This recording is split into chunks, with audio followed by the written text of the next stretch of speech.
இன்றைய வேத வசனம் ஆமோஸ் 4:12. உன் தேவனை சந்திக்கும்படி ஆயத்தப்படு. ஆமென். நாம் நம் தேவனை சந்திக்கும்படி ஆயத்தப்பட வேண்டும்.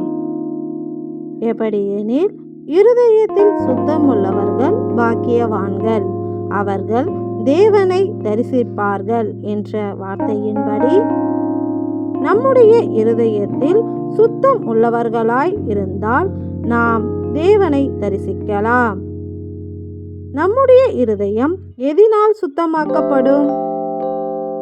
வேத வசனத்தினாலும் ஜெபத்தினாலும் பரிசுத்தமாக்கப்படும். எனவே நாம் வேத வசனத்தை வாசித்து தியானிப்பவர்களாகவும் அனுதினமும் ஜெபிப்பவர்களாகவும் இருந்து நம் இருதயத்தை பரிசுத்தப்படுத்திக் கொண்டு நம் தேவனை சந்திக்கும்படி ஆயத்தமாவோம். உம்மை சந்திக்கும்படிக்கு எங்களுடைய இருதயங்களை பரிசுத்தப்படுத்தும் உம்முடைய வார்த்தைக்காக நன்றி ஏசப்பா, நன்றி.